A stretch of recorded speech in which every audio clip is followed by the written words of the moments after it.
welcome. Tonight, we're leaving behind everything familiar. No cities, no machines, no glow of electricity. Just the wilderness of the Stone Age. A world where survival was never guaranteed. Picture it. A small group of humans huddled together as the sun vanishes. No walls, no doors, only the shapes of trees and the echoes of unseen creatures. The night feels endless. Every sound could mean danger. This isn't history told from a distance. This is where the human story began, before tools, before fire, before civilization. Survival wasn't an idea, it was the only thing that mattered. When darkness fell, the earth changed. The stars gave no warmth, the moon was unreliable, and predators ruled the night. Lions, hyenas, saber-toothed cats. Alone, a human was prey. Together, they had a chance. So they stayed close. Fear became their ally, teaching them to find shelter, to stay alert, to endure. Caves, hollows, thickets, anything to survive one more night. This was life before fire. A world where persistence was the only light in the dark. Cold was another merciless enemy. Today we have blankets and heaters, but for early humans, a single night without warmth could mean death. They wore animal skins, crude wrappings, anything they could find. They pressed close together, not for comfort, but survival. To feel another heartbeat was to know you might see the morning. Yet, even in the darkness, they adapted. They learned to read the world, choosing caves that faced away from the wind, sensing danger in the twitch of an animal, moving silently when the night demanded it. Their ears became their lifeline. A single crack of a branch could freeze the entire group in silence, and above them, the stars. They didn't know their names, their distances, or their science, but they knew their patterns. The stars became their map, their clock, their constant. Long before fire, the heavens guided every step. Food was survival, not luxury. Roots, berries, raw meat torn straight from the bone. They cracked stones against marrow, chewed fibers we would spit out today. Hunger was always there, an endless companion, but necessity shaped invention. By day, they moved with urgency, hunting, gathering, racing the sun before the world turned black. Hesitation was deadly. Predators ruled the night. So humans grew clever. They climbed trees to hide, stayed still to vanish, and understood that survival often meant not being seen at all. Still, even in fear, there were moments of stillness. Hidden away, they rested in fragments, some sleeping, others keeping watch, a rhythm of trust that became the first foundation of cooperation. Alone, they were prey. Together, they were a tribe. Of course, there were nights of terror, the scrape of claws outside a cave, the growl of something unseen, moments when every breath stopped, when survival balanced on silence and luck. Not all made it through, but those who did learned. Every escape became a lesson. Every lesson became a tradition.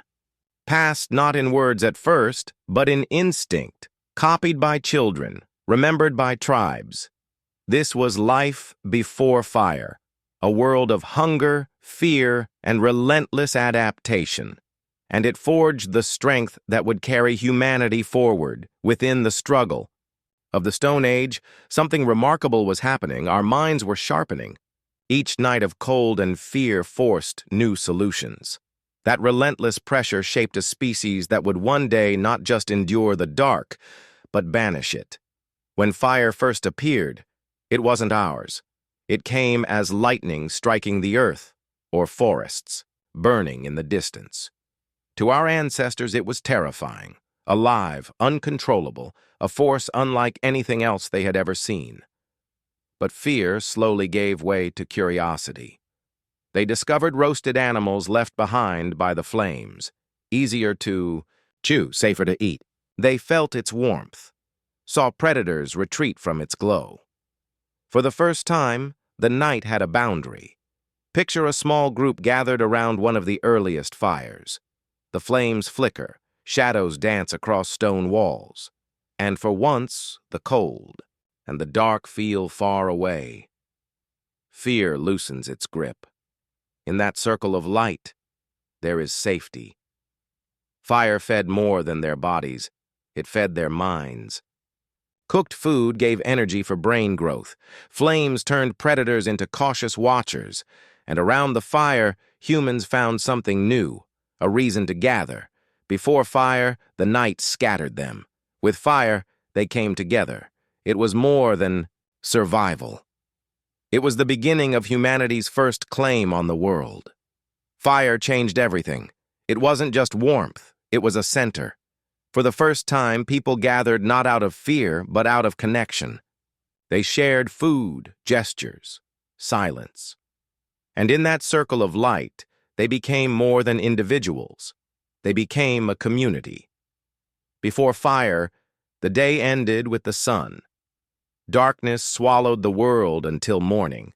But now, the night had hours of its own, time to sharpen tools, plan hunts, and tell the first stories.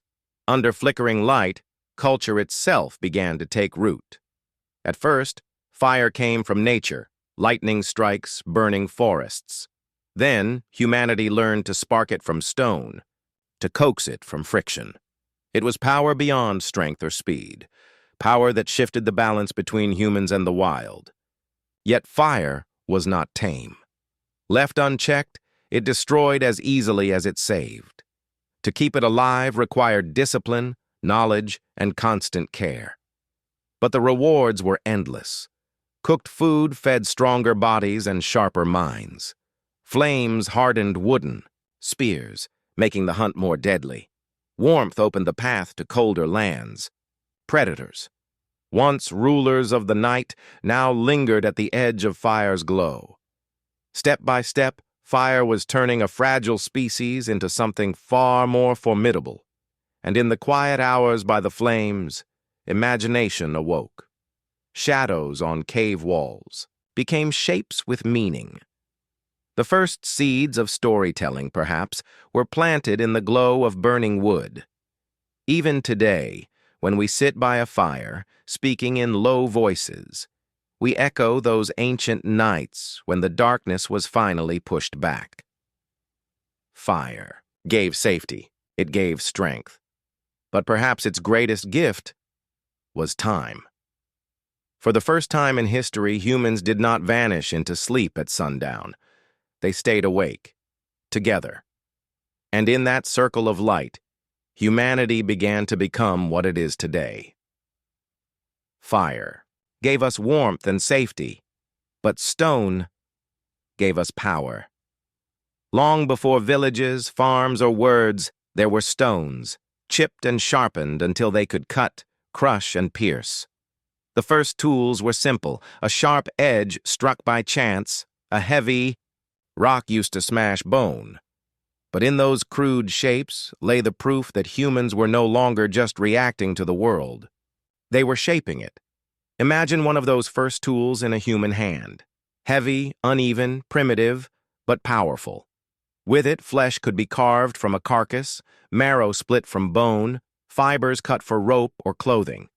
The difference between bare hands and sharp stone was the difference between constant struggle and control. Over time, trial and error revealed secrets. Not all rocks were the same. Flint, obsidian, stones that fractured cleanly, holding an edge sharp enough to slice hide or wood, became prized. A good tool meant less time, less effort, and more food. But tools were more than weapons. They turned skins into clothing, wood into shelters, roots and nuts into meals. They etched marks into the world that may have been the very first signs of imagination. Tool-making wasn't instinct, it was skill. A craft learned by watching, by repeating, by failing. Every strike of stone carried a lesson. The wrong angle shattered it. The right one created an edge that could change a life. And so, from hand to hand, Generation after generation, knowledge was passed. With these tools, humans no longer had to wait for predators to finish. They could cut faster, carry more, take more. They were no longer scavengers hiding in the shadows. They were becoming hunters, and with every sharpened edge, humanity's grip on survival grew tighter. The first spears were simple, wooden sticks hardened in fire. But when tipped with sharpened stone, everything changed. A wooden spear could wound. A stone-tipped spear could kill. Hunting shifted from desperate chance to deliberate intent. Tools didn't just change the hunt. They reshaped life itself. With stone blades, humans built sturdier shelters, cut tougher materials, and defended themselves from predators. A sharp edge lashed to a stick was more than a weapon. It was a new set of teeth, new claws, forged from rock and willpower. But to make tools required something new: foresight. To imagine a spear point before it existed, then bring it to life. This was no longer mere survival instinct. This was planning, creation, one of humanity's quiet revolutions. And with tools came cooperation. Some hunted, others crafted. A.E. Skilled toolmaker became as valuable as a strong hunter. In those roles, the faint outlines of society began to emerge. Each chipped stone carried the blueprint of the future.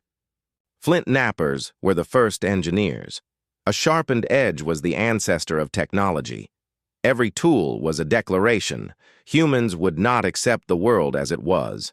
They would change it, piece by piece. But even with these tools, survival was fragile. A broken edge could mean hunger. A failed strike could mean death. So humans practiced. Night after night, while predators circled the firelight, they chipped and shaped stone. Sparks flew, echoing into the dark, a rhythm as old as humanity itself.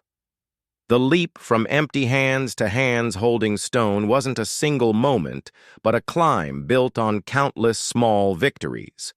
And those stones carried a message. Humans were no longer just surviving the world. They were shaping it. Yet tools were only the beginning. Because sharper than any blade, more powerful than any spear, was the gift still to come: language.